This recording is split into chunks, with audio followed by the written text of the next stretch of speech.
Oh, that's an ugly picture. And the mic works. Wow. We'll go ahead and call to order the city council meeting for West Jordan City on February 14th, 2024. Happy Valentine's Day. I just want to tell, before we have the pledge, I just want to say roses are red, violets are blue. I love West Jordan. How about you? Okay. Now we'll get to the Pledge of Allegiance, which will be led by former council member Chris McConaughey. I'm not seeing a red button. Ready to push anything? Let me see. Or can you hear Try me? it now. Can you hear me now? All right, there we go. Will the audience please rise? Repeat the Pledge of Allegiance with me. I pledge allegiance to the flag of the United States of America and to the republic for which it stands, one nation, under God, indivisible, with liberty and justice for all. You may be seated. Thank you.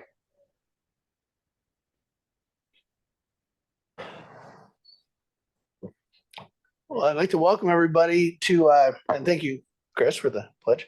Well, I'd like to welcome everybody back to City Hall. This is pretty cool that we're back, even though the building's not quite done and there's still a little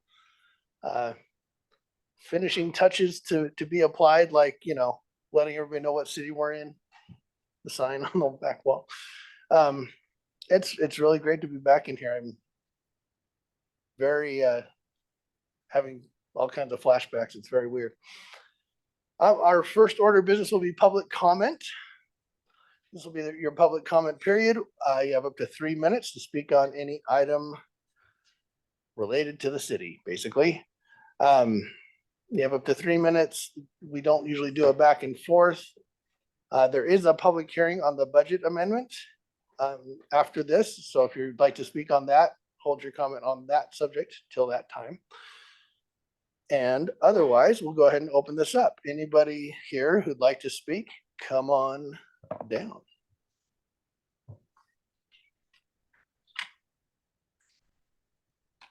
Ready for me? I'm trying to decide if the light is green or if it's red if you're on. It's green and it's on. It's green, it's on. I guess you're good to go. All right, Chris McConaughey, West Jordan resident.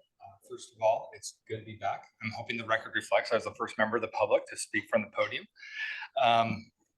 Tonight, I want to talk to you about two things should time permit. Is there something that shows how much time's actually left? Yeah, okay. Well, I'll give it my best shot. I've dropped off for each of you this lovely little paper that shows the plat for my yard. That's the one on the south, that's labeled lot 204, and then my neighbor to the lot 203.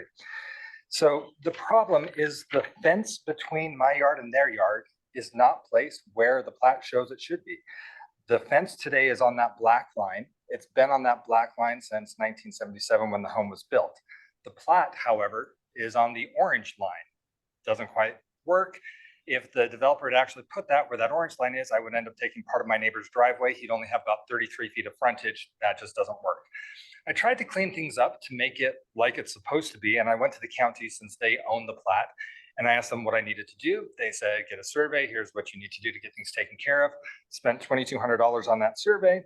And then contacted them, said, okay, well, it actually has to go to the city first for approval. And then they'll look at it, make sure it looks okay. And then they'll pass it over to us. So I did that. And I found out, wow, that is incredibly pricey. The lot line adjustment is something that my understanding and speaking with staff is it only takes a few hours of staff time for them to pass that on. However, there is a $1,432 base fee, followed by a $1,155 engineering fee, followed by an $11 processing kick in the teeth fee.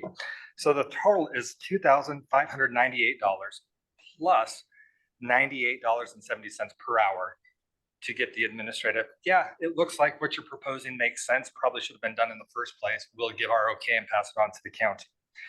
My proposal would be this should be closer to the miscellaneous permit fee of $65 plus perhaps that hourly fee. That seems much more reasonable. Just for context, since I've got a little bit of time, for that same price, well, the preliminary plat review for a PCPRD development, you're looking about $2,500, so it's cheaper to do the plat review for a PCPRD zone. The MDP, you're looking about $5,700 for it. So it's not too much more expensive to do that whole thing as opposed to this. I could get a permit to excavate a 1/4 acre of asphalt for the same price as this, or get permits to close one lane of 13th West between 78th and 90th for 27 days. Seems a little exorbitant. So my ask of the council is that if you would please review this as you're looking at the fee schedule, I would very much appreciate that. Thank you. Thank you. Interesting point. Anybody else in the public, in the room, who would like to address the public? Go ahead, come on up and just give us your name and your city of residence, if it's in West Jordan or not. Hi, can you hear me? My name is Amy Mata. I'm a resident of Salt Lake City. I am a volunteer with Bailing Out Benji. And I wanted to bring to your attention that there was a puppy mill in Nebraska that was recently had their license suspended. And they had over 200 dogs in the facility. And 50 of those dogs were driven to Utah. The Nebraska Humane Society contacted Best Friends Animal Society and arranged for 50 of those dogs to come to Utah to go into rescue for, some went to Best Friends in Kanab, some stayed at the Humane Society of Utah, and some went to Cause, which is a local rescue here.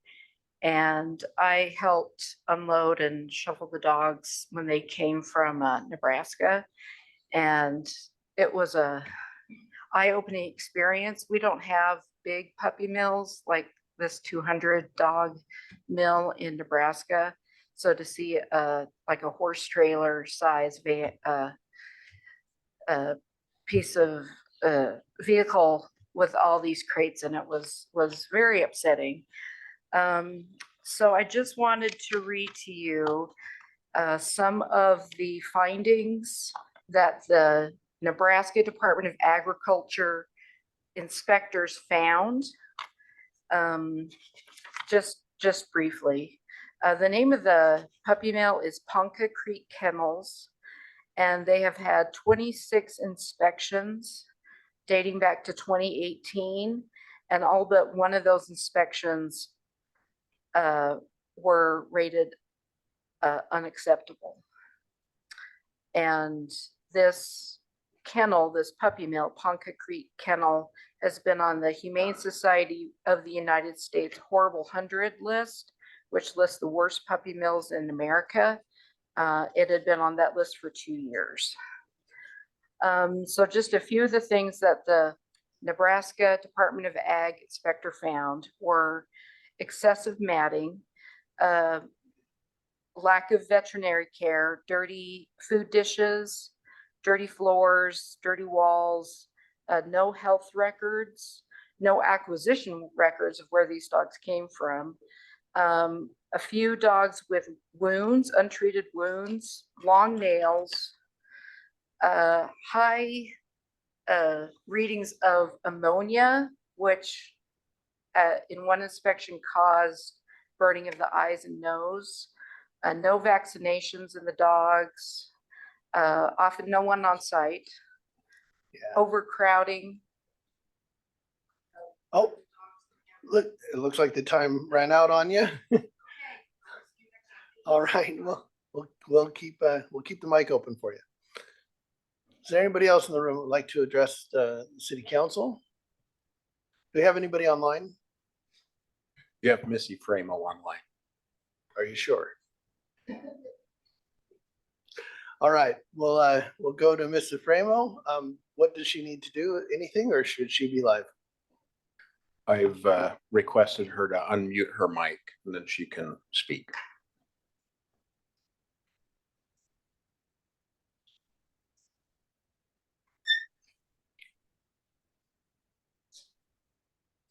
All right, is that the *6?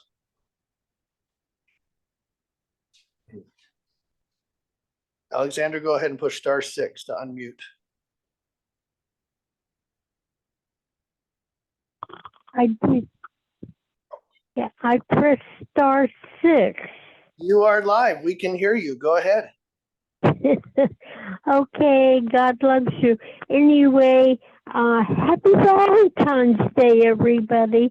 I just want us all to, for 1 minute, just to count all our blessings here we live in the USA, the most wonderful place in the world. But anyway, I have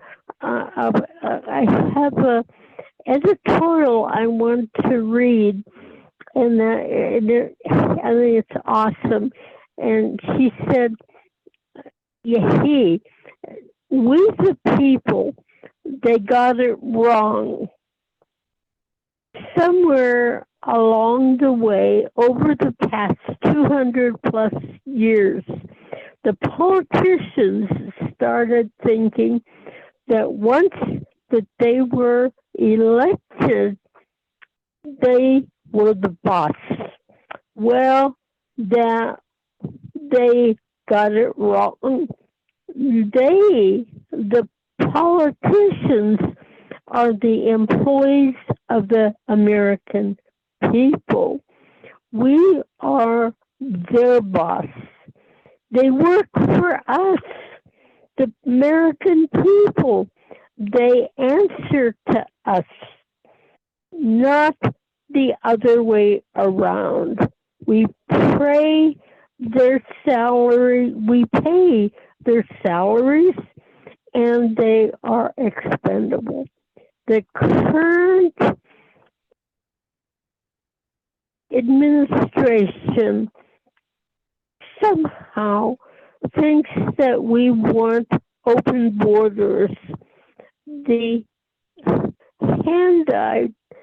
free handouts to illegal people, mandated vaccines, free health care, free education for all. Who told them that they call the shots?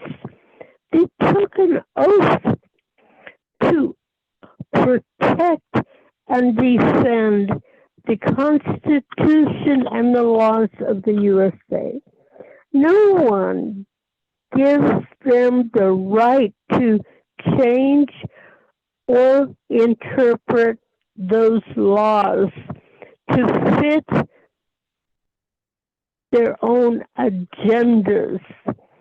In the words of one of our founding forefathers, America belongs to we the people.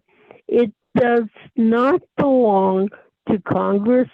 It does not belong to special interest groups.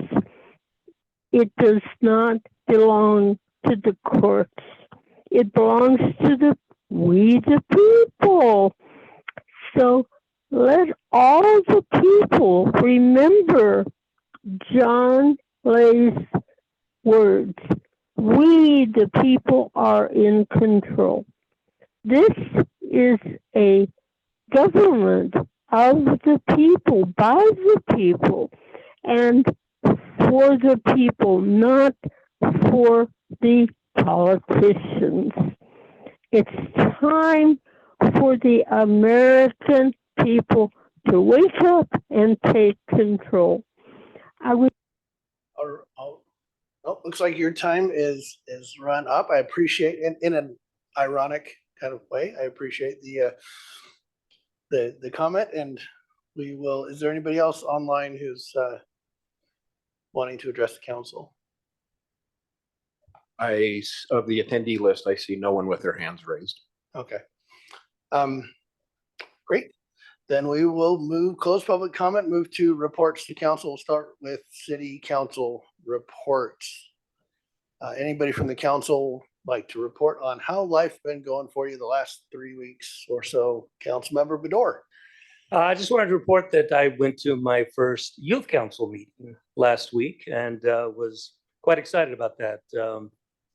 About a dozen or so youth, just excited to do things for the city. We worked on things, ideas that we could go with the rest of the through the rest of the year. Some ideas. We spent last night working on Valentine's Day, Valentine's cards to give to some of the senior centers around.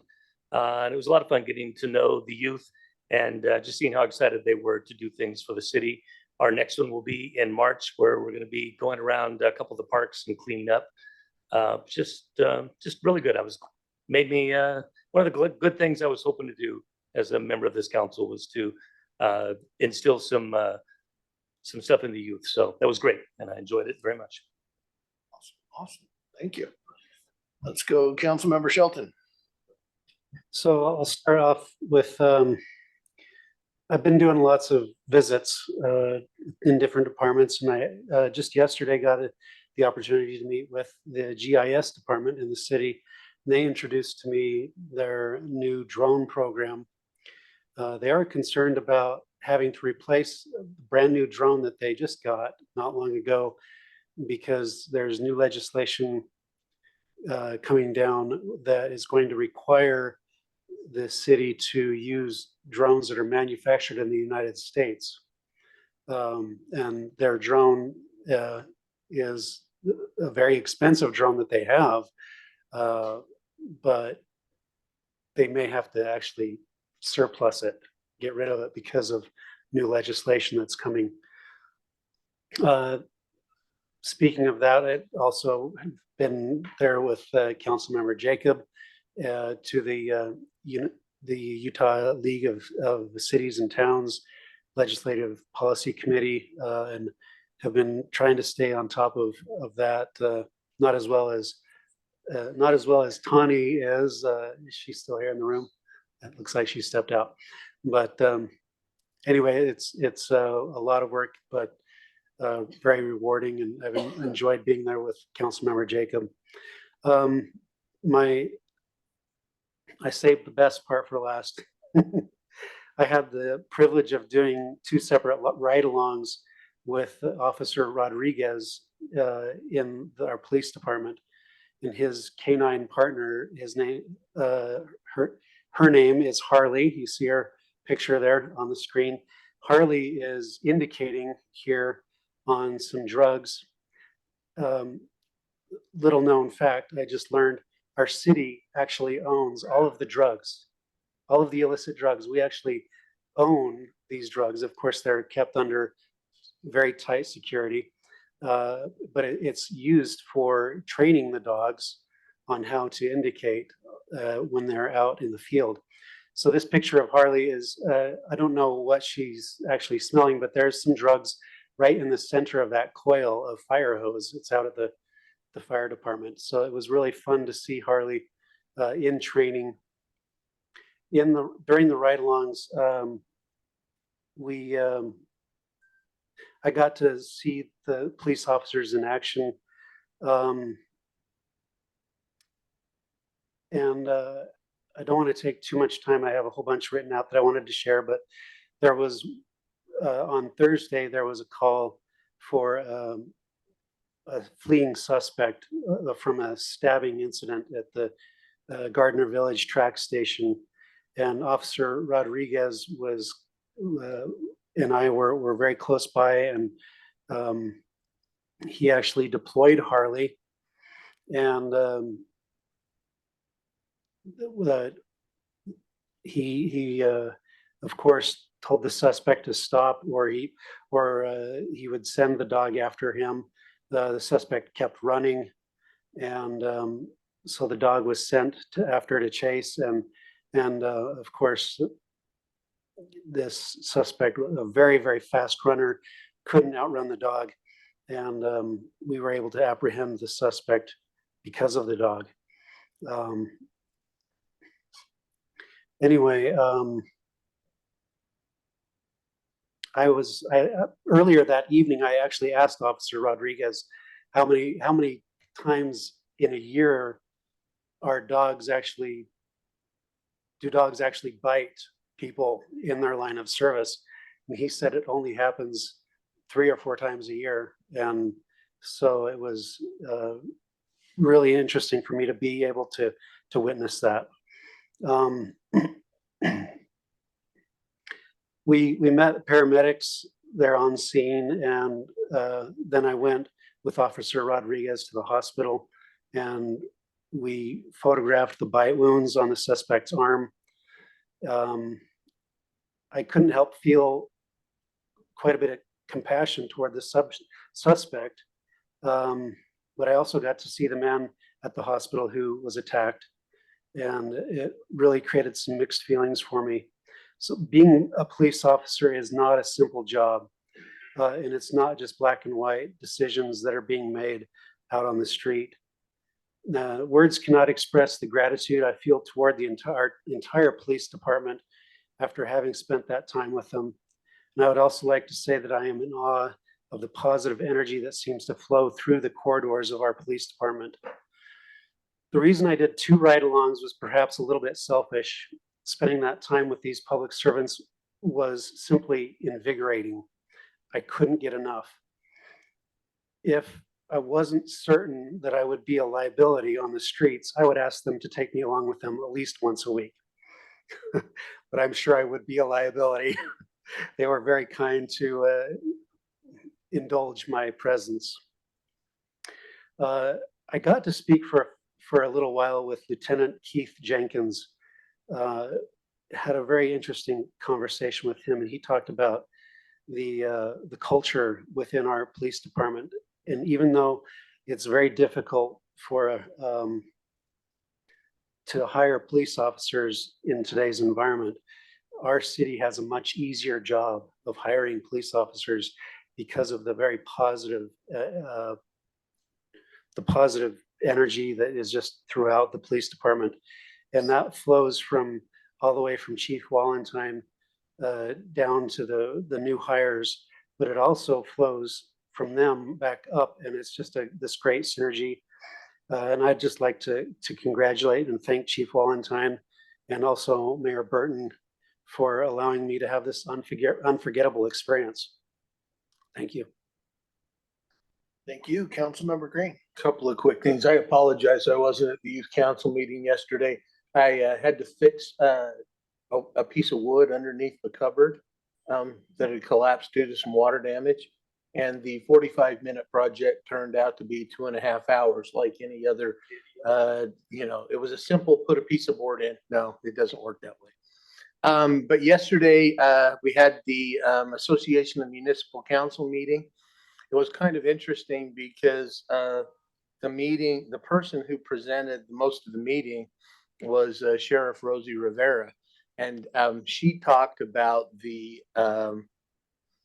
legislation that split and caused UPD and Salt Lake County Sheriff's Office to completely split based on the double taxation issue from the legislature last year. So she spent a lot of time on that. That was interesting to hear, but I'm glad it didn't apply to us. Other than the fact that there was a plea, and it was an interesting plea, and I thought, and this will follow up on your sentiments, Kent. No way in heck am I going to do this. But she was saying, well, you know, we have a lot of duplication in the valley. We have 22 law enforcement agencies, and we need to start sharing.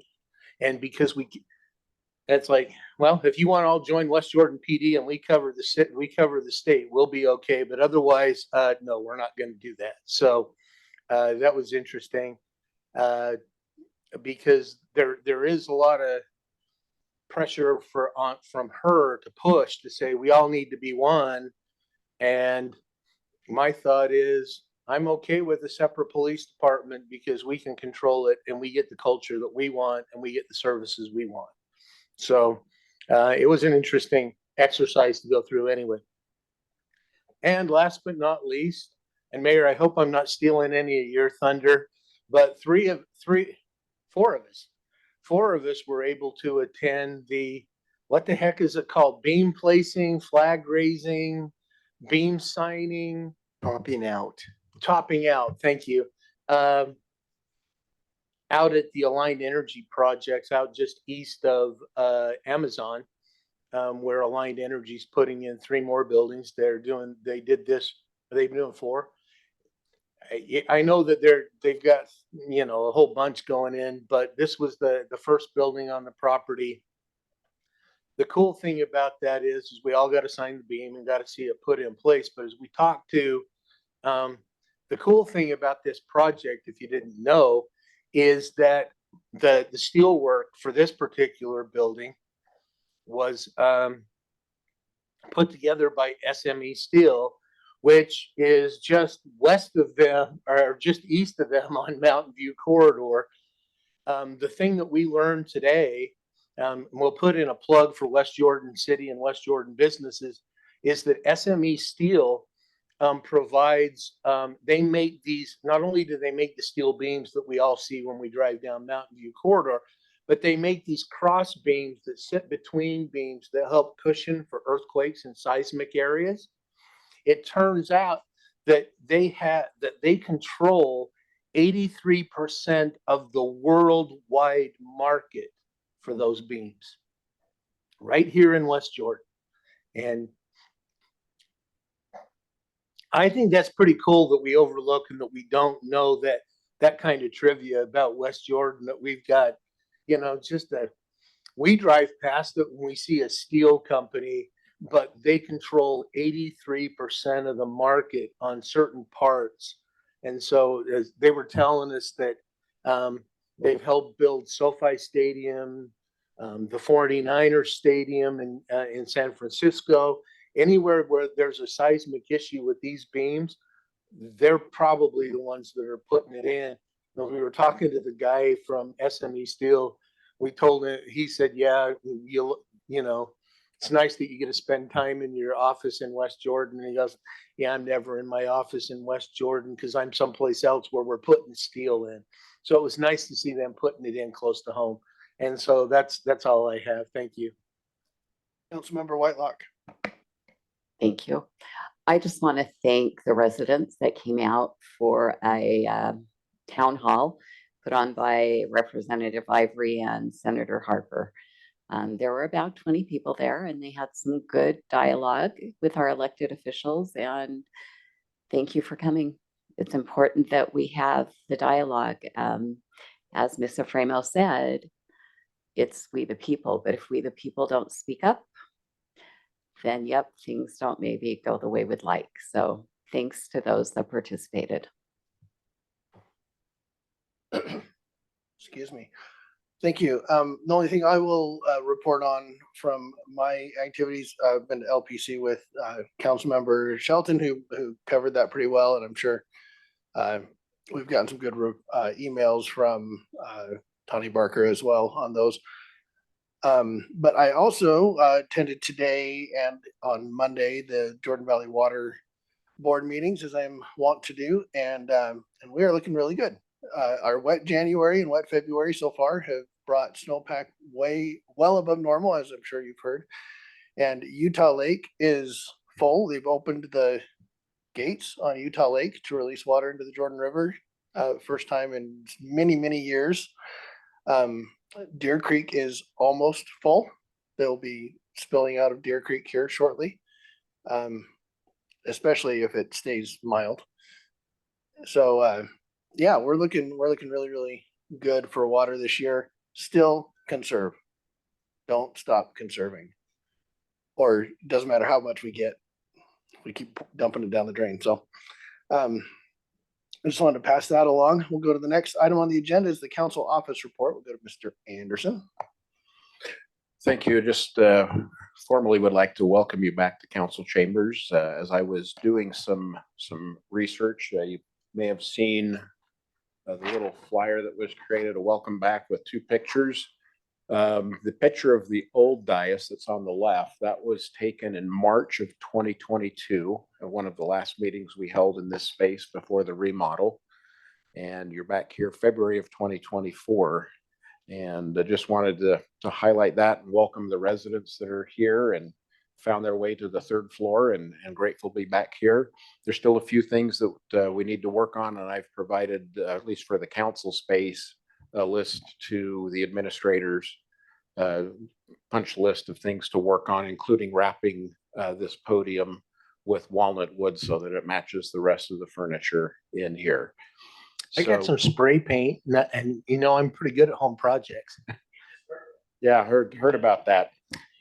So I just wanted to welcome the residents here tonight as our first meeting back in the remodeled council chambers, and welcome each of you here, and you look good up there. There will be a logo that'll go on that blue wall behind you shortly. Appreciate those of you that were able to attend the topping ceremony at Align Energy out on Old Bingham Highway as they build one of 3 new buildings. It's a pretty large investment for West Jordan to be here. Also, Tuesday, the 20th next week, the Grace Company is in the old former Shopco building on Redwood. They're having a ribbon Target. cutting. Still Target. Target. Thank you. They've moved to the Shopco in another city. There's also on the Saturday, the 24th, a legislative roundup that'll be at Jordan, or Holy Cross Hospital, Jordan Valley, 90th South. That is a Saturday morning, 8 o'clock, in the same space that we were at for our annual retreat, that same room. And the legislators are there. This is with multiple chambers, and they discuss what's happening up at the legislature. So it's really good for you to be at that and see what's going on. Next week, the Committee of the Whole meeting will be in our new space across the hall here in the council workroom. We'll be working on getting that ready to go for you this coming week. And I just want to thank, it took a lot of work. We only had 3 weeks to move all the tech information from the community room to this room. And I just want to publicly thank our provider, GenCom, who supplied the technology as part of the remodel, and also our IT folks who have spent a lot of hours, and there's an army of them here tonight just to make sure everything goes well. So just appreciate them and the hard work they did in 3 weeks to get this turned around, and also the contractors. So the subcontractors that worked in here, the countertops, those were installed over a weekend, about a week ago, maybe a week and a half ago. So there's been a lot of stuff happening to get ready for your return here. We really needed those 3 weeks to do that. And that is all I have for tonight. Thank you, council. Thank you. We'll go to the mayor's report. Mr. Mayor. Hello. It was 3 weeks, so I have a little bit more, but I've taken a couple of those off of there. But if you check this out, we had some great things our water department does. Check out that water break there. Do you visit Yellowstone and see Old Faithful? Isn't that great? That's at 1075 west on the south side of 9000 south. Crews began, also there's other work going on 90th south. Oh, we'll skip that. We also had Aqua Tots ribbon cutting. Several of you went there before I did. I was, had another meeting before that, so I went afterwards. And that's a great business over here in West Jordan. So if you have any little children that want to learn how to swim, drop them off or drop them in. Okay, and this is the topping off that we were talking about that happened today. And there's that beam. I told them I so badly wanted to ride that beam over there, but they wouldn't let me do it. But it was great. And by the way, not only is SME still the world headquarters right here in West Jordan who's doing the steel work, but the welding company doing the work there is also a West Jordan company. So that's pretty impressive. Next. Here's another update on 90th South. This is some of the work that's happening. If you don't get an opportunity to drive it, or if you do, you can't really look to see what's going on. So they're making some good progress. They started a couple of years late, but we hope they'll end a couple of years later on as well. Some more shots, a couple of others. Do you have going there? Oh, okay. Oh, this here is 13th West. You've probably heard about the patchwork on 13th West. If you haven't driven it and taken the ride, which it is a ride, this is what it looks like. So you know, the city did not approve that patch. That patch will be replaced and brought up to city specifications as soon as the weather temperatures are appropriate that they can get the asphalt again to do that. So please realize that we are not, that's not approved project and will be replaced. 6200 South. This is what the storm drain looks like under 6200 South. So starting this year, that storm drain is going to be replaced in conjunction with Kearns, because that's actually Kearns that uses that storm drain water. And then after that's done, our part and Kearns part together will be repaved at 6200 South. So that's going to be some work that happens there. And that's one of the shots of it. I appreciated that that was heart-shaped for Valentine's Day. How loving, yes. This here is 7800 South. So if you pay attention here, so like we talked about 13th West construction happening there, 90th South construction happening there, 6200 South construction is going to happen. Now here's 7800 South. The sewer project was the first phase of this for the widening project. It's underway right now. I'm sure Councilmember Jacob can tell and Councilmember Bloom can tell you how that's like. So I take time to drive these, and it took me 15 minutes to get through that area yesterday during rush hour because I wanted to know what our residents are experiencing. And they have a lot of time to think about that when they're there, but when they get home, they like to share that with us. And they shut the road down, the intersection down completely overnight weekend, so it would be less of a problem.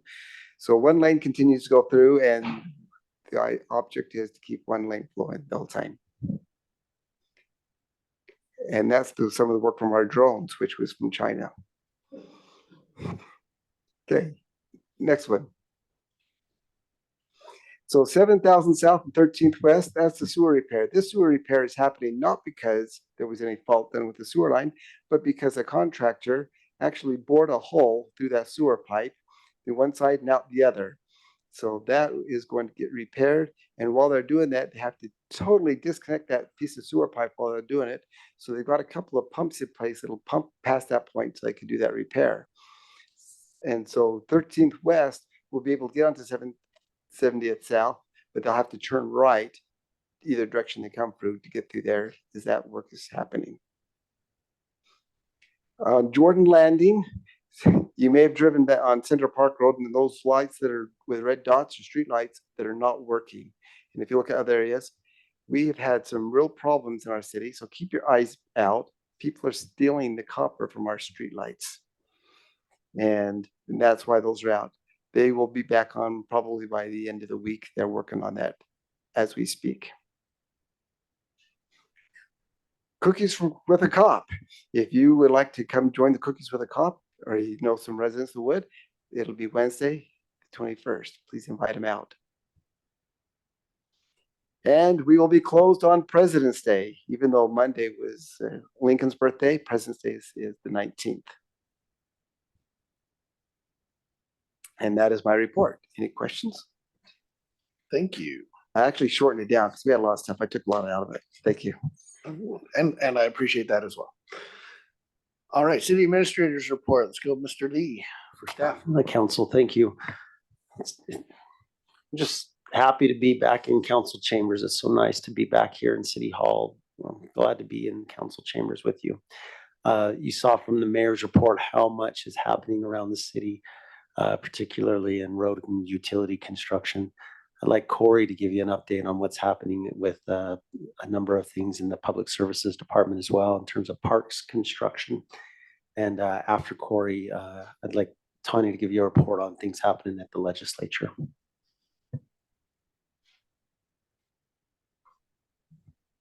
All right, good evening, council. As Corey mentioned, a lot's going on in parks and public services right now. Just want to give an update on a few of our larger projects. Starting with the Ronwood Master Plan, we've gone out soliciting RFPs for that design. That closed last week, and we're currently in the process of going through the submittals. We received 7 submittals. Our hope is to narrow it down to find somebody to award the project to by this time next week. The next project is the Gateway at 70th South. We've got an RFP out for design of that right there on 70th South, the gateway there, to redesign it, more xeriscaping for future, also entrance sign to the city. We currently are starting 2 xeriscaping projects that were grants we received from Jordan Water for water conservation efforts.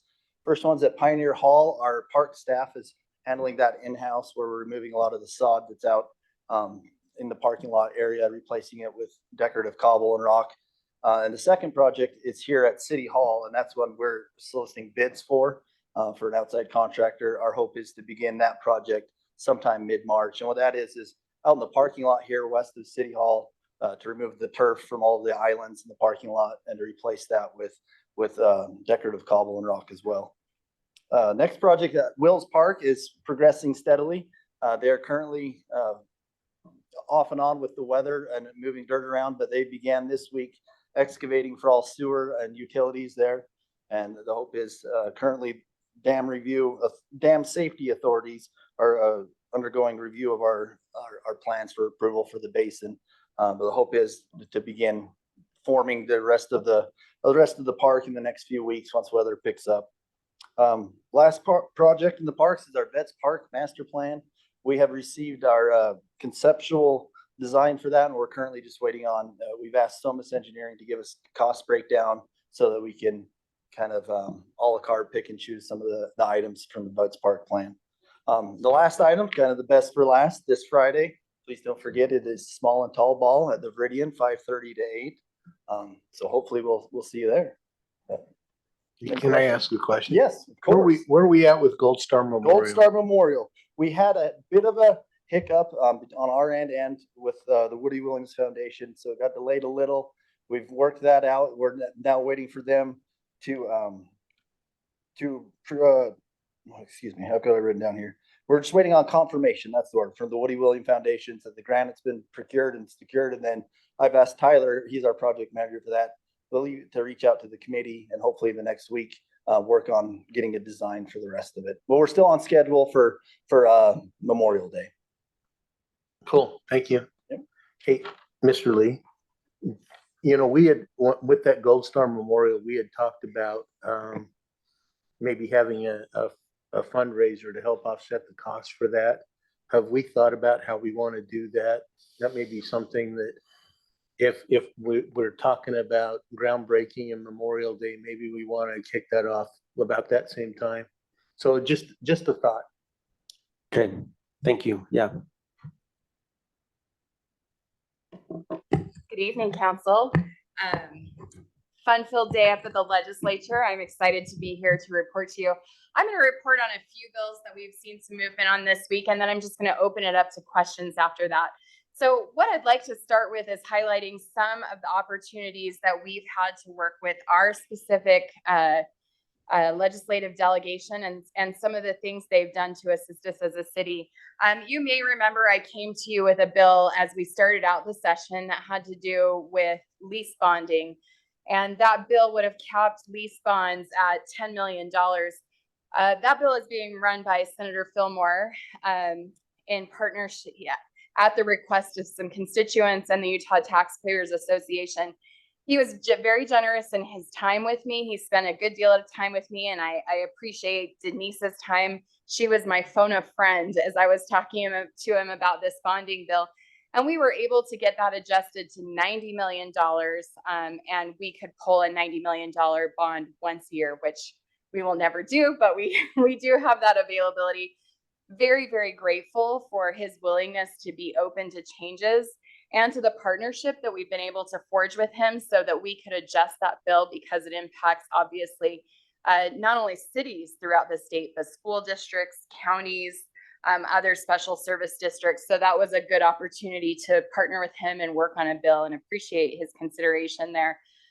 Speaking of legislators and bills, this morning I met with Representative Acton regarding her bill about party affiliation on ballots, and we had a wonderful conversation. It sounds like I'm sure you'll not be surprised that I suggested to her this may deserve a little bit more consideration. That bill was planned to go before committee today. She did pull that bill, so just also want to thank her for her consideration, her continued willingness to talk to her. And the thing that I will say about Representative Acton, and I told her this today, was she is absolutely the quickest return to text or phone call that I have on my list. And I really, really appreciate her efforts that way. So also grateful for that. We had talked a little bit about some of the land use bills. Those continue to move forward. We've taken a newer approach to land use over the last couple of years. We've started working on these bills more significantly during the interim session. So it's a little bit more of a partnership as it moves through the legislature, as opposed to oh, hey, by the way, cities, here it is, and you have 30 days to figure this out. I'm happy to report that we've had, I think, some very successful negotiations this year. There will be bills carried by Fillmore and Representative White. Those are making their way through the legislature right now. I think they will pass largely as is, with very few tweaks. I will tell you that, I don't know if there are any listening today, but I don't think the developers and real estate agents are very happy with us at this point, because they certainly didn't get everything they want, which included by right zoning. I think you're well aware that there has been an ongoing request for the state to mandate by right zoning throughout the city at 5 to 8 units per acre, with a lean on the 8 units per acre. In fact, I walked into your meeting just slightly late because I was on the phone with Bob Evans from Fox 13, who had just talked to Clark Ivory, who told him, well, gosh, if West Jordan would just allow a few more units per acre, it would be great. It would solve all of our problems. We had a great conversation. We talked about some of the things we've done with Ivory, some of the things we've done to build. And council, I can't thank you enough for the work you've put in those areas, because I really think it's provided an opportunity and a platform for us to take a leadership position on some of these issues. So thank you. I do think those bills are going to move through. There are a couple of funding bills that I think we're going to see here drop in the next week or so. Hard to believe I'm saying that, because we only have about 11 more days in the session, but I do think they'll drop. I do think we'll see 1 or 2 of those pass. One is a tax increment financing bill that would allow us to put it's kind of like an RDA on a plot of land, and if it met certain affordable housing regulations, we could take that TIF and use it to develop affordable housing elsewhere in the city. Another is, they're calling it the PTIF. It would take PTIF funds, so funds the state treasurer has, about $1 billion in funds, and make those available for developments on affordable housing. I think it's a lot less likely that we would see that particular fund used in our city, but I think this is a great example of years of going to the legislature and reminding them that we like carrots better than sticks. And so though those funding mechanisms may or may not be used in our city, 2 great options.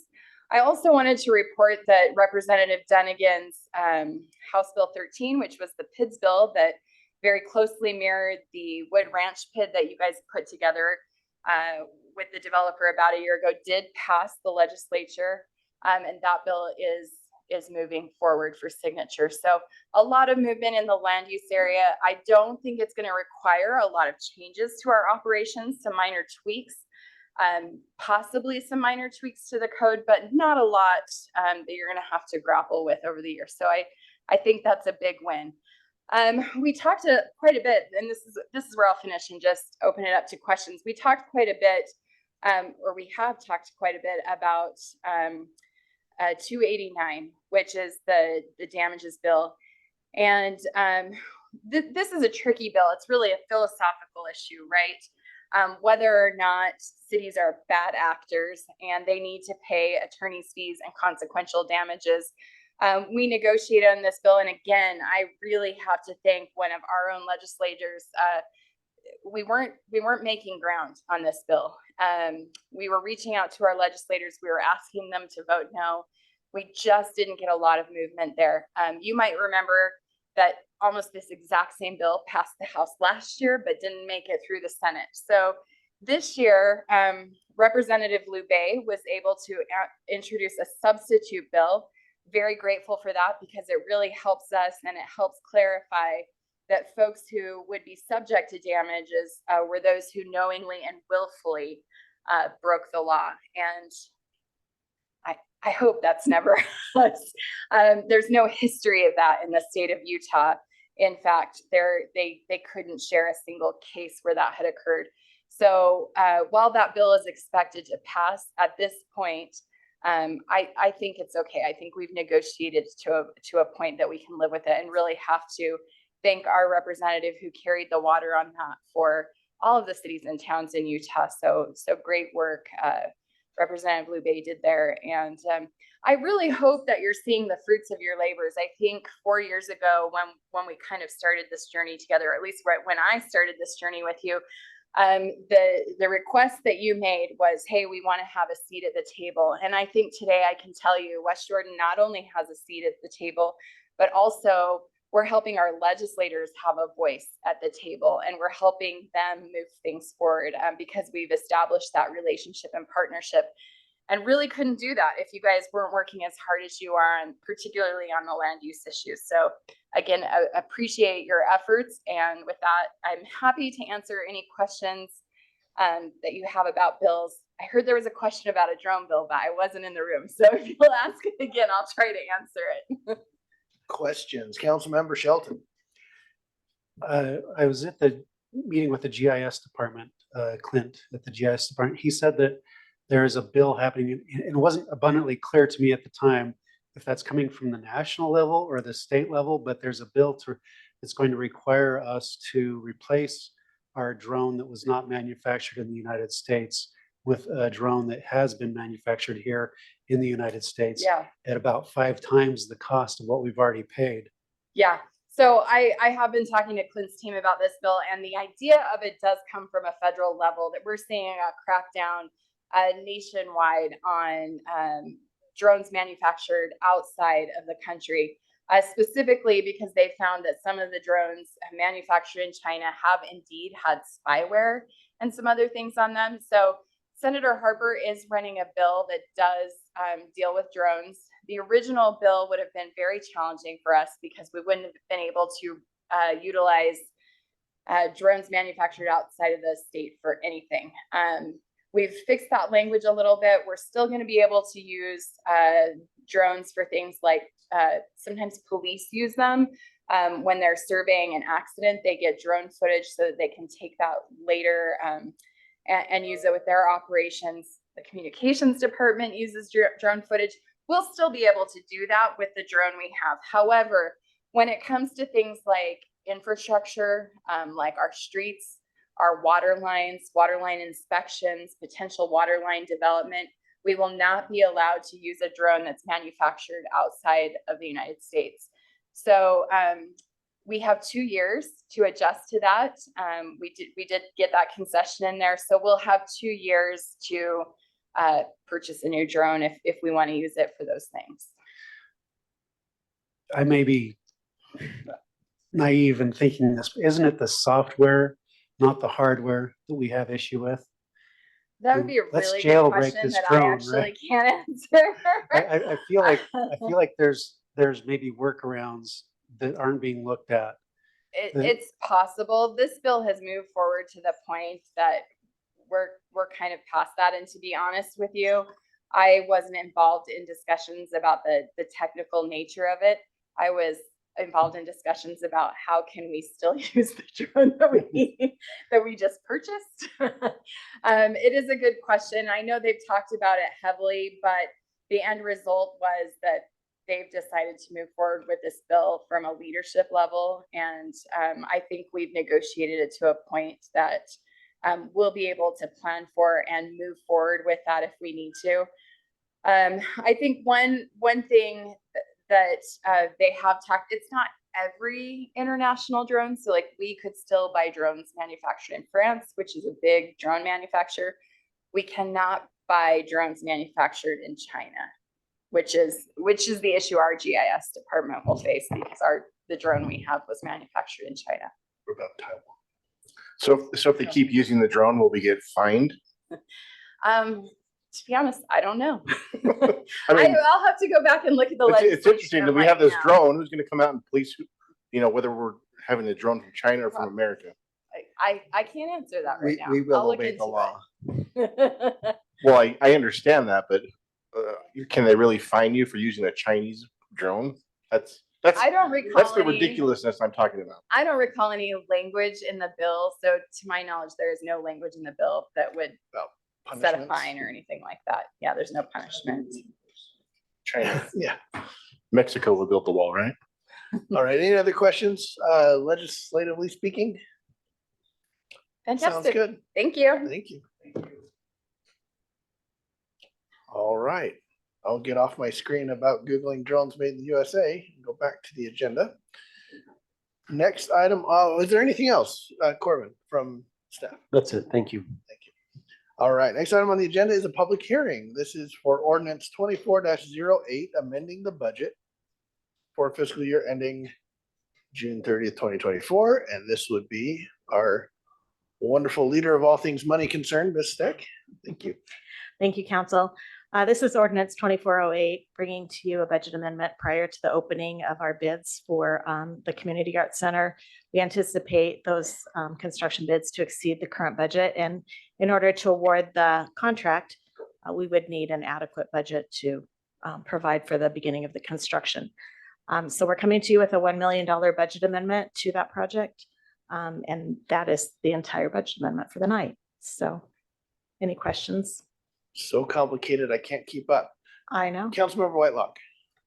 How many times do you anticipate coming to us for the Art Center for budget amendments? I could not answer that. I'm sorry. I hope never again. Now, this budget amendment is generous. However, we haven't opened the bids yet. We get those in the next couple of weeks. I hope not too. All right, thank you. Any other questions? So this money's coming out of capital reserve. Is that where, or capital or reserves? It's coming out of the reserves and the capital projects fund. Yes. Okay.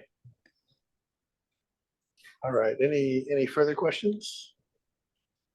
All right, well, let's go to the public hearing then. If you are here in the room and you'd like to speak to this specific topic, this is the budget amendment for $1 million from the general fund reserves to the capital projects fund.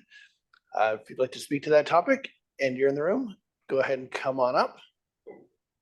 I anticipate a stampede. Please line up orderly. Okay, never mind. Anybody online, Mr. Anderson, raising their hand? If you're online, go ahead and raise your hand or indicate a desire to speak. On the attendee panel, I have no one raising their hand. All right, seeing none, we'll go ahead and close the public hearing, bring it back to the council for discussion, motions, etc. Mr. Councilmember Green. Move to approve ordinance number 24-08, amending the budget for fiscal year ending June 30th, 2024. I'll second that. Okay, we have a motion from Councilmember Green, seconded by Councilmember Bloom. Discussion to the motion. Seeing no discussion to the motion, let's go to a vote. Ms. Quick.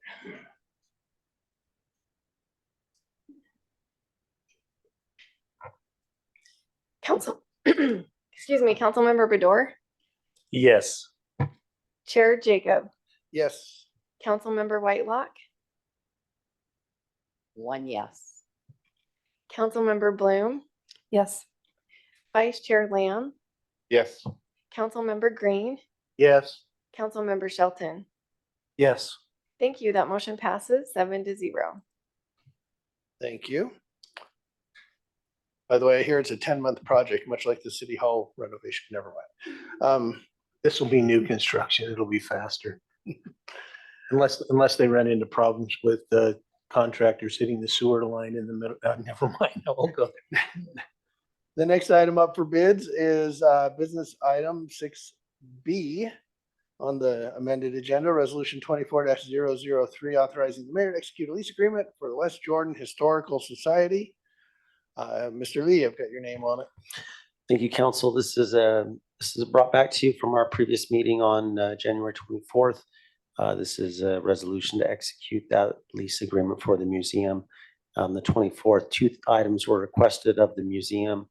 One, the certificate of insurance to meet the terms of the lease agreement. Two, a list of the board members for the museum. In the RCA is the list of the board members, and in the packet is the certificate of insurance. Mr. Daly is here if you have any further questions. Thank you. Any questions for staff on this? Any questions, discussion, motion? I'm going to move Councilmember to Green. approve resolution 24-003.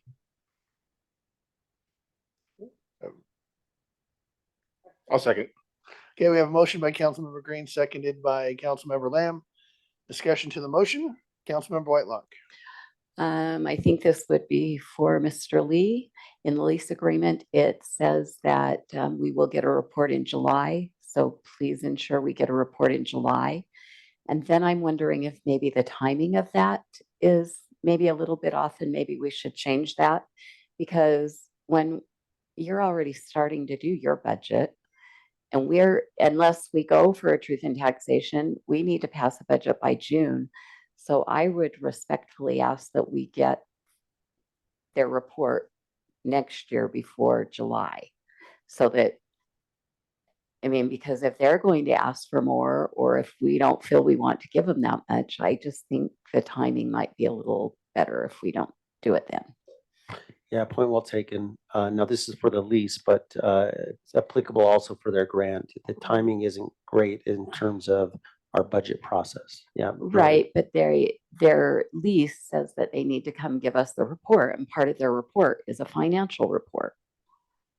And the report should also include the types of events they have planned, their visitors, and their finances. That's what the lease agreement says. So I'd like to have the report, and I just think timing would be better prior to budget. Thank you. Councilmember Shelton. My thought on that report is that I'd like to see it annually, either at the end of the year in December, or at the beginning of the year for the previous year, like in January. I feel like that would fit better with our budget cycle, and then we can just be more clear. This report is for 2023. This report is for 2024. So if council would support that, is there any thoughts regarding that? Let's go to Councilmember Green. I have some. My thought is that the lease says July, but it doesn't prohibit early performance, right? I mean, that's in terms of that contract, it says that, but if it happens earlier, and so I think that what we can do here, and I think the administration can work with the Historical Society, and I mean, to me, I don't know what your tax year is, Mr. Daly, but if the tax year is January to January, which most people are, right? They're on a calendar year. You're having your taxes done by April. We're probably not going to be hard to do a report about April timeframe, so that then everybody has the information for May and June for the budget. So I don't necessarily want to try to amend the lease. But I would encourage right now some early performance. And if that doesn't work, then, then we can look at something more substantial later on. That would be my thought. Councilmember Bador. I think the early reporting would be better as well. This is during a time when the historical room is closed. Anyway, this is kind of a downtime. Best to kind of put this in. Plus, as a business, I would like to see that as an idea to see how the year was, and get a better idea of what can be done to improve. Instead of if we're doing that June, July, then we're kind of already stuck in a situation. I'm very happy with what the Historical Society, that we have the Historical Society. I would just like to make sure that we're getting the most out of the area there, and would like to see what we can do, and maybe helping with the volunteer effort to get more volunteers, because I think that's something that the Historical Society really needs. So Mr. Daly, I'll talk with you about that maybe sometime later, that what we can do to try to help with that, or at least what I can do. So thank you. Okay, thank you. We have a motion on the table, and seeing no further discussion, let's go to a vote on the motion, and then if there's further comments afterwards. It's quick. Councilmember Bloom, Yes. Vice Chair Lamb, Yes. Councilmember Bador, Yes. Councilmember Green, Yes. Councilmember Shelton, Yes. Chair Jacob, Yes. Councilmember Whitelock. Yes. Thank you. That motion passes 7-0. All right. Before moving on to the next item of the agenda, let's have the mayor's comments real quick. I was gonna say, we'd be happy to look at that and see what the options are, and it shouldn't be too difficult making some adjustments. And if it is, then we'll adjust it differently, but we'll look right into it. I don't think it'll be too hard. All right. And then we will go to the next item on the agenda. This is resolution 24007, requesting the resignation of Natalie Cline from Utah State Board of Education. This is brought forward by myself and Councilmember Lamb. I'm going to go ahead and move to approve resolution 24007 to get a motion on the table. And I will second that. Thank you. Okay, we have a motion and a second. Discussion to the motion to approve the resolution. Councilmember Whitelock. Thank you, Chair. Tonight, we are being asked to join a growing contingent that are asking for a resignation of a member of the education community. While what this person did was wrong on many levels, and I do not condone her actions, I've struggled with whether this is an appropriate action for this body to take, and more importantly, what my role should be. So many thoughts have been occupying my mind and my sleep, or lack thereof. From a great teacher, we are taught, "He that is without sin among you, let him first cast a stone." From Marcus Aurelius, we hear, "Be tolerant with others and strict with yourself." And more importantly, from the City of West Jordan Council Rules, Section 104, Ceremonial Resolutions, number 2 reads, "The council discourages resolutions that distract from the nonpartisan local control of West Jordan governance by City Council." 3, resolutions considered to be extremely controversial, such as the censure of an individual or outside the political oversight of the City Council, may require support of 4 members of the council to be considered for addition to agenda.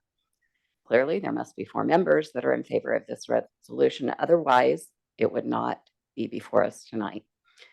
Here's where my struggle is. I agree the actions of the person are not okay, and we should not condone them. but it is my role isn't my role to ask for the resignation when it feels outside of my lane as a council member. This resolution deals with a member of the state school board. The state school board is a political subdivision of the state, so it is their role to decide what action should and can be taken. Should the other members of the state school board work to censure inappropriate behaviors of their members? Maybe. Or should it be left to the voters? When people reach out about school issues, we point them to the school board and the district. This resolution seems a better fit for the education community. I certainly understand the desire to do something when bad things occur, to try and help and make it better. After all, my background is in nursing, and that is what nurses do. We try to make it better while staying in our lane to ensure the best possible outcomes. I'm confident no one in this room wants me to perform brain surgery on them, but I could do a terrific job of dressing a severe burn. Staying in our lane is a mantra we hear often. Additionally, I believe we should speak out about behavior, but be careful to not become a bully to another human being. I appreciate the statement by Utah PTA. It reads, "We are deeply disappointed to learn that an elected official would subject a child to ridicule and harm on their social media account. We encourage all elected officials to meet a higher standard in protecting children by engaging the public in united and equitable efforts to secure the physical, mental, emotional, spiritual, and social well-being of all children and youth. It is imperative that adults protect and defend children and decry any attempt to ridicule them." Back to the resolution before us. I wish this resolution was more about speaking out about the actions and less about the person. Here are the lines of the resolution I can support. Whereas the West Jordan community vehemently opposes any form of bullying targeting our children, particularly when perpetuated by an adult, and especially so when the adult occupies an elected office and is thus held to a higher standard of conduct. And whereas West Jordan is committed to fostering a safe environment within our city for all residents, including children. So, as I ponder what is the appropriate action for me as a member of the City Council, I want to again stress that our words and actions matter. Using any form to harm a child is never okay. Putting things on social media platforms have consequences and can literally put others' lives in danger. There are appropriate ways to convey messages of what you feel are right and wrong. Using someone else's child in your message is wrong and can cause damage to them, their family, and community.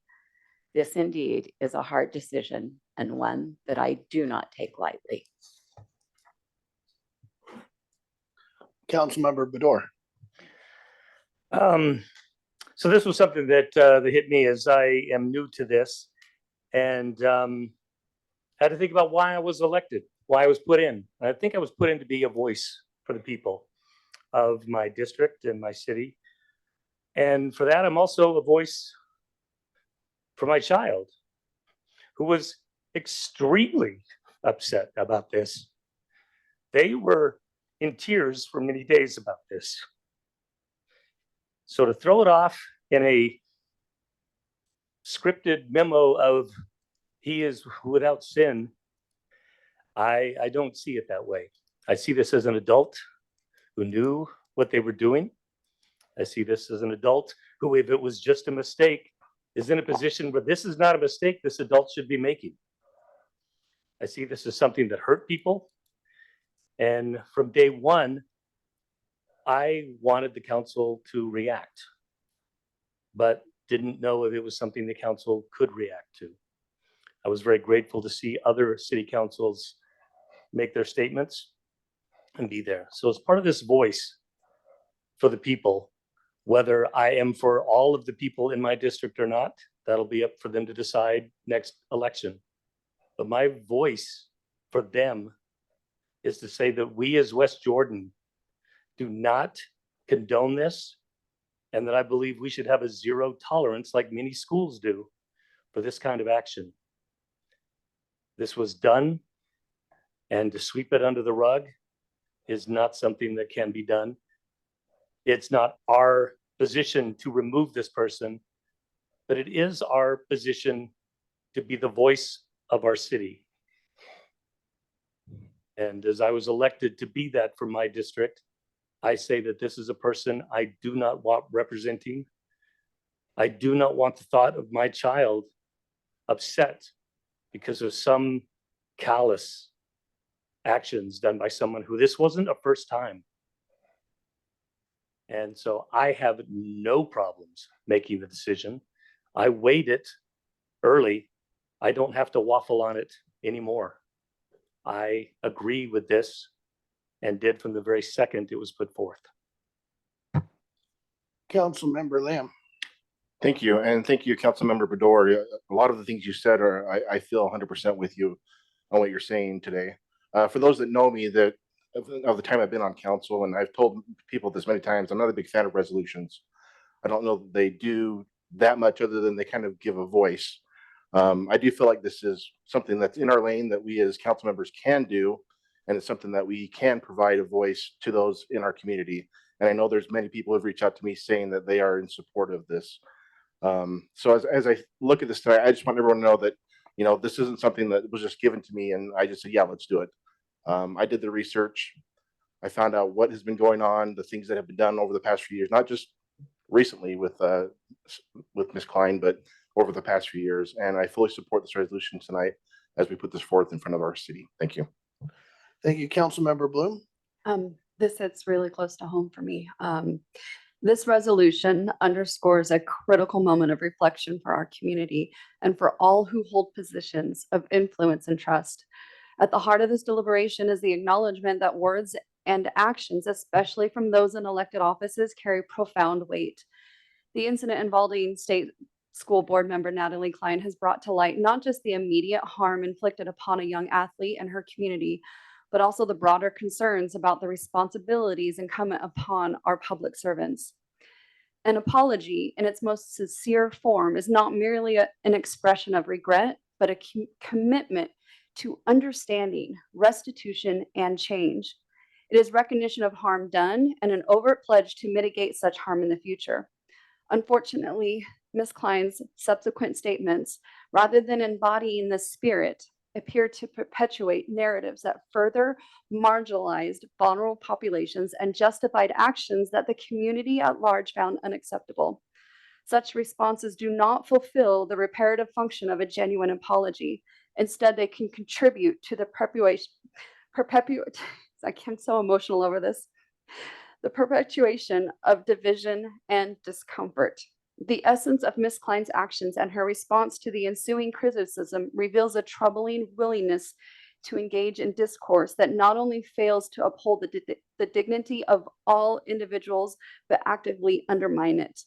The specific targeting of a high school athlete under the guise of commenting on broader social issues is particularly disconcerting. It demonstrates a disregard for the individual rights and well-being of students, the very demographic Ms. Cline was elected to serve and protect. This resolution today, while a response to a specific incident, speaks to a larger, more universal principle, the imperative of nurturing a community where every individual, especially the youngest among us, feels safe, valued, and supported. So this document isn't just a call for accountability. It is a reaffirmation of our collective commitment to fostering an environment of respect, of empathy, and understanding. In the light of these events, it becomes clear that the actions and rhetoric we choose to employ in our public and our private lives have lasting impacts. As members of a community, it is incumbent upon us to advocate for a culture that prioritizes the well-being and dignity of all its members, particularly when confronting issues of such sensitivity and importance. Let this moment be a catalyst for renewed dedication to these principles, ensuring that our community remains a bastion of safety, inclusivity, and mutual respect for all of its residents. So I am highly in favor of this. Thank you. Councilmember Whitelock, before we go back to you, can we get a first bite for Councilmember Green? That's had a bite. Can you click off your mic real quick and then back on? Thank you. Councilmember Green. Two comments. One, let's be careful that we're not going down the slippery slope of doing this on a regular basis.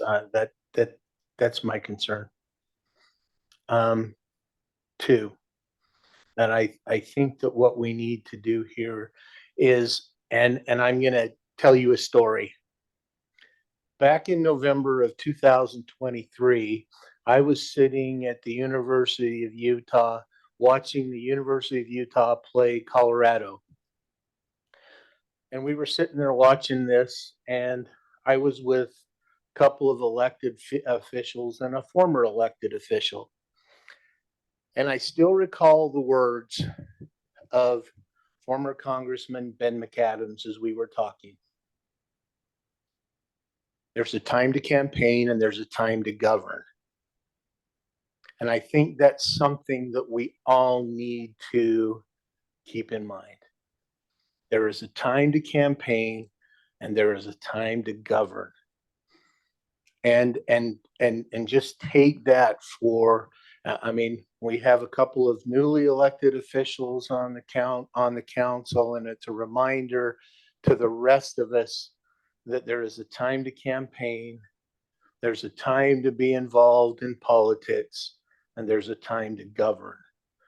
And unfortunately, I think with some of the comments that we've heard that we are condemning tonight, somebody forgot that they had to change the role to governance instead of campaigning. And so the lesson that I want us to learn is that when we are representatives of West Jordan City, we govern. And we govern for the entire city and not for any particular special interest. We are here, and I've made this statement several times over the last 7 or 8 months, but our job is to emphasize the unity in community. And so I want to make sure that, you know, that what we do from this dais is talking about the unity in community. And my granddaughter's going to say, "Grandpa, you're rhyming again." But we need to make sure that we govern correctly, and I will leave it at that. Okay. I think the mics have gotten out of order. If it's okay, can I go to, Yeah. This is kind of messed up. Councilmember Shelton hasn't had a bite at the apple yet. Councilmember Shelton, please.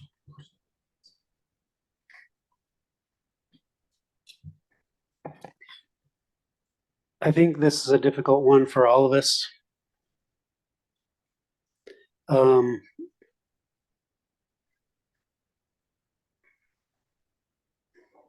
I had to do some research on this. I in no way condone the actions of Ms. Cline. And I have no idea what her intentions were by making that post.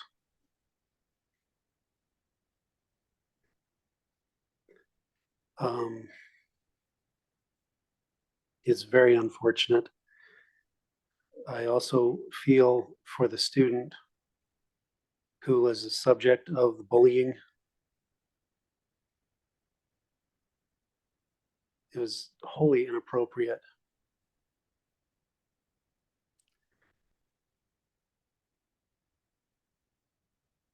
The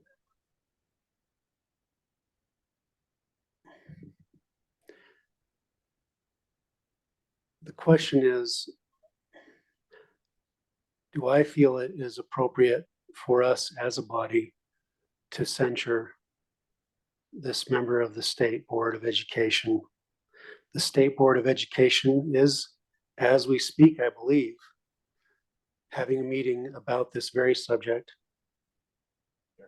They already had that meeting. Okay, thank you.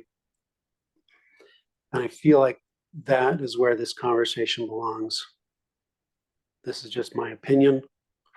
And it has nothing to do with any kind of endorsement of Ms. Cline's actions on my part. This has to do with my feelings as to what the proper role of our city council is. And I very much respect those of you who do disagree with me. And I appreciate your thoughts and your opinions. And it just is my thought and my opinion that it is outside of the realm of what our city council should be getting into. Thank you. Thank you. I'm going to take a first bite as well, and then we'll go back.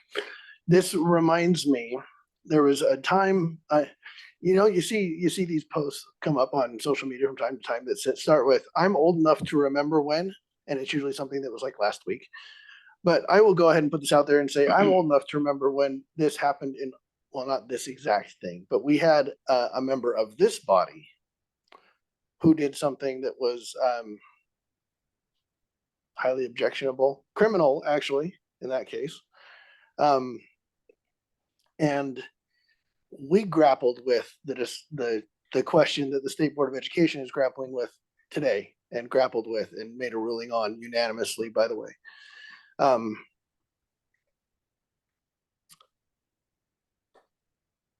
I would have very much appreciated at that time a neighboring city sending me a letter, or sending our council a letter saying, we back you up. We agree this was wrong. A letter, a resolution, whatever. I would have very much appreciated being on the receiving end of that, and knowing that somebody had my back. When I was standing as a council member at the time, I'm the only council member still here who was here then. And I was standing as a council member saying, I think our fellow council member should resign. I think this is a betrayal of the public trust, and I think it crossed the line, and I think there should be a resignation. So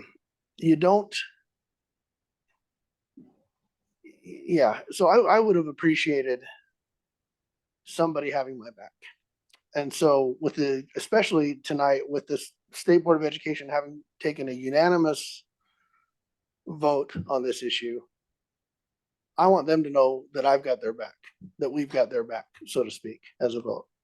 So I'll leave my remarks there. That's my thoughts. Looks like Councilmember Bador's mic is hot first, so we'll go to Bob. Just real quick, I want to say that, yeah, I hope this isn't a slippery slope. I hope that we never have to do this again. I definitely hope that we never have to consider anything like this again. But when you talk about a time to govern, a time to whatever, there's a time to be quiet and a time to speak up. And I think when you don't speak up, people continue. And this may not be our lane, but I do think, but it's not our lane to remove her. But I do think that the people of West Jordan, when I've talked to them, everyone told me things, when I was campaigning, the things they wanted. Most of them had nothing to do with what the city council does. So the people of West Jordan don't understand what our role is, but they think that we're here to represent them, and we're here to speak up. So there's a time to speak and a time to be quiet. And I think when something is egregious to our residents, we can speak up as a council and say, we don't condone this. We don't accept this. This isn't West Jordan. And we don't want this person representing West Jordan. Then it's up to the city or the state board, school board to do what they want with it. But as Chair Jacobs said, we can let them know that we have their back, that we as a council do not want this in our city. And we can do that. And we're not governing, we're not doing anything. We're just letting them know that we're speaking for the residents of our city, that we don't want this. And that's all. But again, it's not a slippery slope we're talking about here. If this happens again, it goes, but we're not going to do everything. This was a situation that needed to be spoken out about. Councilmember Whitelock, thank you for being patient. Thank you. I feel that I need to point out, Councilmember Bador, you're new. Whenever something is going to be emotional for me, I write it down. I resent you calling it scripted. I believe Councilmember Bloom did the same thing because it's emotional. It's highly charged. And in order to get your thoughts out clearly, for me, it's better to write them down and share them. I agree that we don't want these things in our city. We don't want to condone these actions. And again, if this was just calling out that we don't want these things in West Jordan, I think it would be appropriate. But I feel when I look at council rules, I don't feel it's appropriate. I think what was presented in this resolution does not go with our council rules. And I would also like to add that I have had people reach out about this as well, and they are upset with Ms. Cline's actions, but they don't necessarily feel it's our job to do this. So, and you're right, not everybody understands the role of a city council. Many think that we're in charge of the school district, so they call us about that a lot. But part of our job is to help them understand what our role is. Thank you. Thank you. There was one thing I forgot in my first bite, so I'm gonna take a quick second bite, then we'll go to a vote. And that was, this is not legal. We're not asking her to be removed from office. We're not trying to deprive anybody of life, liberty, or property without due process. It is simply an expression of an opinion, and that's all it is. So that's the entire weight of the power of this. It's not anything else. I still very much believe in the First Amendment. I still very much believe that elected officials have the right to post, say, and do whatever they want. But I also know, as an elected official, that we're held to a standard that's a little bit higher than everybody else's. And asking somebody or stating our opinion that certain actions, certain statements rise above the blanket provided by freedom of speech to a level that just says it's not criminal. It's not she's not gonna go to jail or be fined or anything like that. None of that falls into play here. It's just the opinion of the body that we think that this is not okay, and somebody who does this should not be serving the residents of our city. So with that, we will go to a vote on the resolution. Ms. Quick. Thank you. Councilmember Green, You would have to call on me first, wouldn't you? Nice job, Cindy. how it fail. Yes. Councilmember Shelton, No. Councilmember Bloom, Yes. Chair Jacob, Yes. Councilmember Whitelock, No. Vice Chair Lamb, Yes. Councilmember Bador. Yes. I'm showing that motion passes 5-2. Thank you. The next item on the agenda is consent. I'm going to move to approve consent items 8A, B, and C. Second. Quick on the trigger. We have a motion by Councilmember Green, seconded by Councilmember Whitelock. Any discussion to the motion to approve the consent? Okay, this includes an ordinance and a resolution. There's no way for me to lump that into one. So we'll go to a roll call vote. Will you please help me? Who seconded that motion? That was made by Councilmember Green, seconded by Councilmember Whitelock. Thank you. Okay. Let's see. Oh no, I didn't create a voting block. I'll use the next one. Councilmember Whitelock, Yes. Councilmember Green, Yes. Councilmember Shelton, Yes. Councilmember Bador, Yes. Chair Jacob, Yes. Councilmember Bloom, Yes. Vice Chair Lamb. Yes. Oh, thank That's you. That why motion they call it- passes 7-0. That's why they call it consent. I just wanted to look. All right, seeing the agenda as complete. Since the next item on the agenda is adjourn, I am going Councilmember to Green. move that we adjourn the West Jordan City Council meeting and that we reassemble in the council workroom and at that point, start the redevelopment agency meeting of West Jordan. Second, Okay, we have a motion by Councilmember Green, seconded by Councilmember Whitelock. I'm gonna go to Council Director Anderson just to make sure we're in order. Yeah, I appreciate Councilmember Green's suggestion. When he made that to me prior to this meeting, we had already published the agenda that we would start in here, so we can talk about that. But the agenda posted that we are in council chambers for this meeting. So I do appreciate Councilmember Green's thought, but the agenda was published before he made that recommendation to me. Okay, go ahead. Let's adjourn and then let's talk about it. Okay. So I'll go ahead and rule that motion out of order and seeing no further business for the city council meeting, I'll go ahead and declare this meeting adjourned. And we will we'll convene the redevelopment agency meeting here in just a second. How about this?